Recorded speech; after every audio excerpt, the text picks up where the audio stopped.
This is a mob surrounding a group of Trump supporters at the ICE protests in Portland. Inside the group is a man who was just assaulted with a deadly weapon and is bleeding from the face.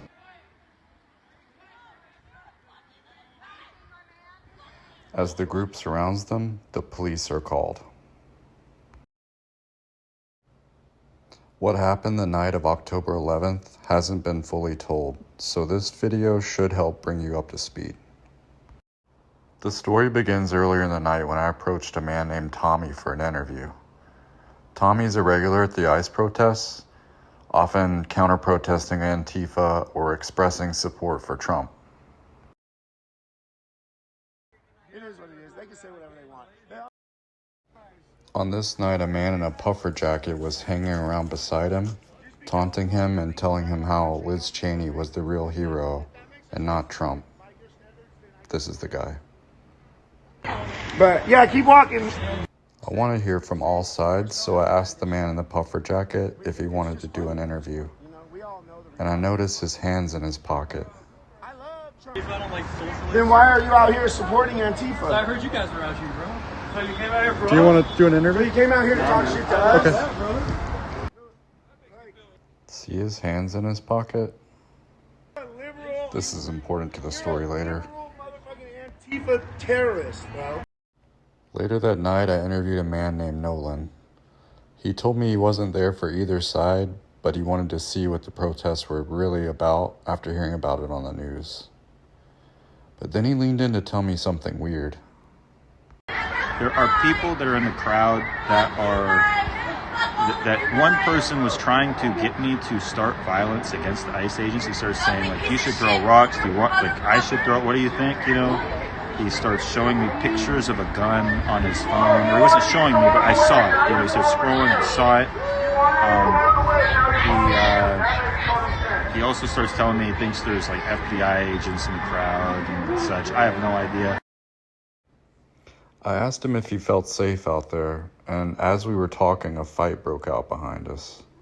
I turned my camera to see a car of women yelling, with a group of Trump supporters nearby. Then the man in the puffer jacket from earlier in the night pulled a softball-sized rock from his jacket pocket and hit a bystander on the Trump side in the head from behind. Do you feel safe out here?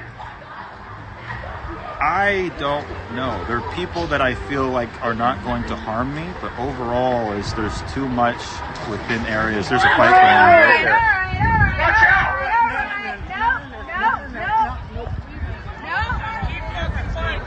And I want to press charges too, then you smack my phone in the It's all on camera. Back up! Back up!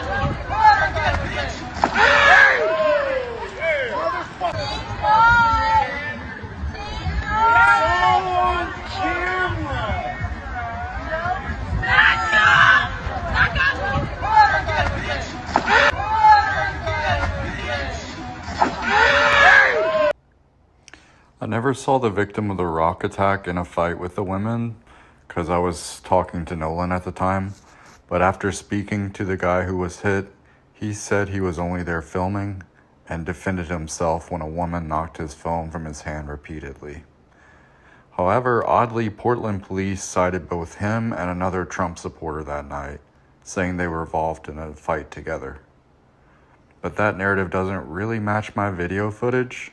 Immediately after filming this assault, I saw Nolan again, and he told me that the man in the puffer jacket was the one who was egging him to throw rocks at ICE and flashing photos of guns on his phone.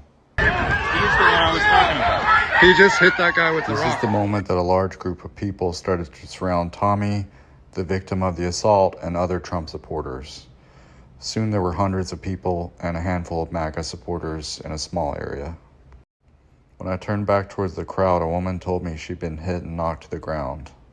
When I asked her if she was okay, she told me she was, but that she wanted who hit her to be knocked out.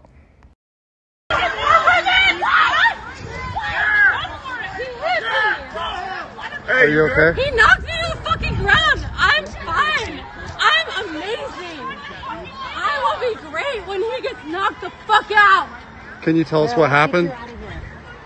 No, I'm trying to leave. The group surrounding MAGA swelled to around 200, 300 people really quickly, and the woman made it back to her car.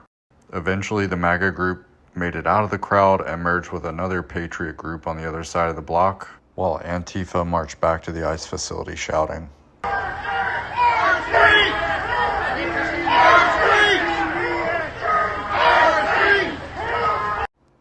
The next night, the puffer jacket guy was back at the scene of the crime, taunting MAGA supporters again.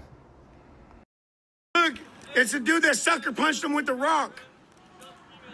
It's the dude that hit him with the rock, sucker punched him. This dude really... Portland police were notified, but the next day, again, the same person was back at the scene again, 3 times in a row. Portland police were notified again, this time while they were on the scene. Hey, you guys know that's the dude that hit him with the rock, right? You guys know that's the dude that hit old boy with the rock the other night. Okay, West got hit with a rock. Huh? So when there was a big... Yeah, he reported it. Yeah, and that's the dude that did it. We have it all on film. He ran up behind him and smacked him in the mouth with a rock. Huh? I'll text Wes right now. Yeah, call Wes. That's why he's leaving, look. That's why he's leaving. Last night, Portland police told me this is still an active case with detectives working leads.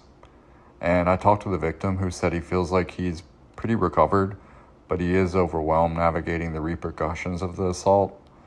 He said he doesn't trust local lawyers or public defenders, so he's trying to find a national organization to help him. Later this week, I'll be sharing an exclusive interview with him, so stay tuned for updates on this case, and I'll share more as I learn more.